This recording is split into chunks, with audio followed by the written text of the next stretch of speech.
The road to Brexit. The UK is in the process of paving the way for its exit from the European Union. That includes a long-term trade agreement and security relations, among other divisive issues. Joining us right now to talk more about that, the Institute of Economic Affairs Director General, Mark Littlewood. Mark, good to see you. Good morning. Thank you so much for joining us. Pleasure. Your thoughts on how Brexit takes place. You know, part of the reasons that the UK is underperforming economically right now, where you're seeing actually strength elsewhere in Europe, is because there's been some waffling here. She doesn't seem to have a mandate. Do you see Brexit actually taking place?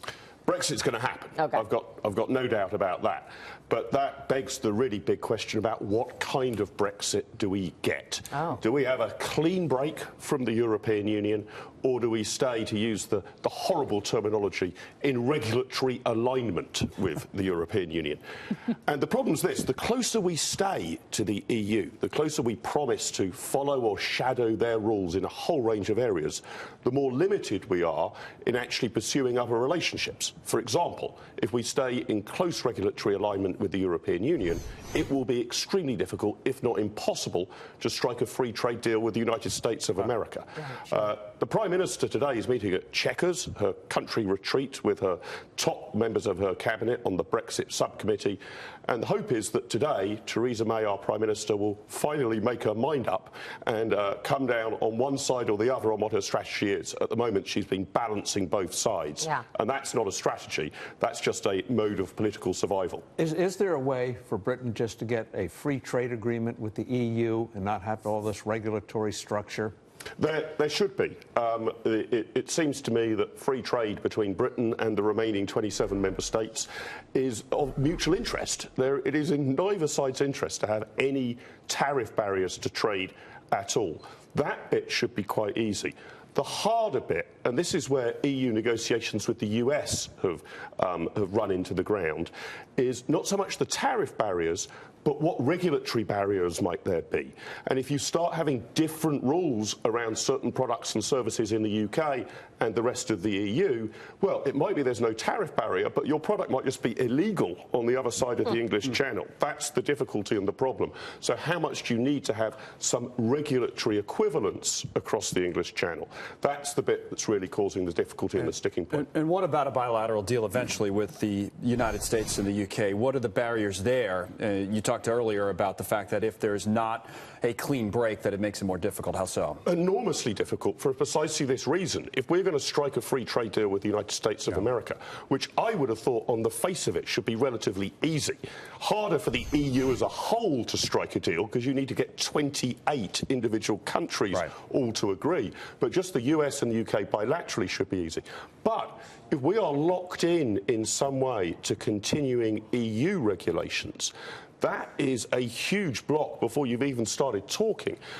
Let's talk about agricultural produce, for example. If we're locked into EU regulations about that, it makes it much more difficult to actually have an agreement about which US products would be legal in the British market. Wouldn't the WTO, the agreements that the general agreements we have, get around a lot of these regulatory non-trade barriers between Britain and Europe and striking a deal with us? I mean, it's one thing to define what is a banana, which the EU's been notorious for, what is chocolate, what is spaghetti, that kind of nonsense. Can't they break from that and just stick to basic things, non-trade barriers that everyone around the world recognizes? Thank God for the World Trade Organization. The World Trade Organization has set a pretty good floor. So the worst scenario we could get into is just to fall back onto World Trade Organization rules.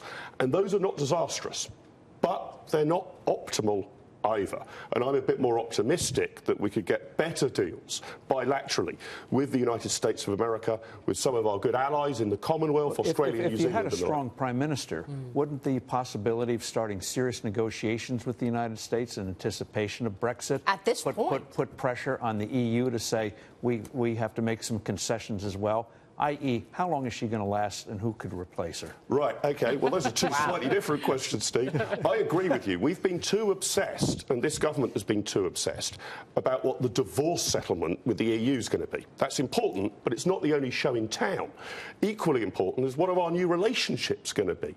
And we don't need to wait. The prenup with the US. Yeah, we don't need to wait until we're divorced. We can't get remarried until we're divorced, but we can start planning our next wedding before we're divorced, right? And we should be doing that now. I think if Theresa May doesn't come out well out of today, then the working assumption has been that she will remain as Prime Minister until Brexit Day. She'll get us over the line and hold her Conservative administration together. But I think if she doesn't actually pick one side, if she doesn't actually come out with her own strategy, then she may be on more limited time than that. And why isn't she acting, or the Conservative Party acting like the Margaret Thatcher Conservative Party of the 70s and 80s, instead of this waffling? Sure. She doesn't have a mandate, but it's partly because she doesn't have a mandate. Well, she doesn't have anything to say. You can't get a mandate if you have nothing to say. Yeah, it's interesting. Which is the cart and which is the horse there, right? So Margaret Thatcher typically had substantial majorities in the House of Commons. So she could withstand 10, 20, 30 Conservative rebels and just face them down and say, I've still got the numbers. Theresa May's not in that position. The Conservatives don't have an outright majority. It only takes a small handful of Conservative MPs to rebel, and her government falls.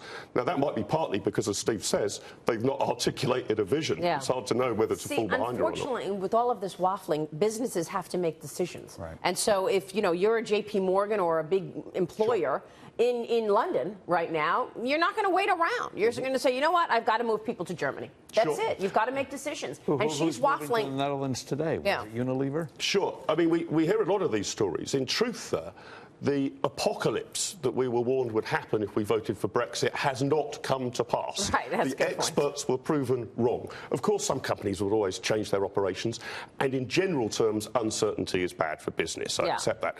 But the underlying growth figures in the UK are not bad, and they were supposed to, by now, be negative. We were told in no uncertain terms if we had the audacity to vote leave, we would be in recession. That's not happened. Inflation's gotten away from itself.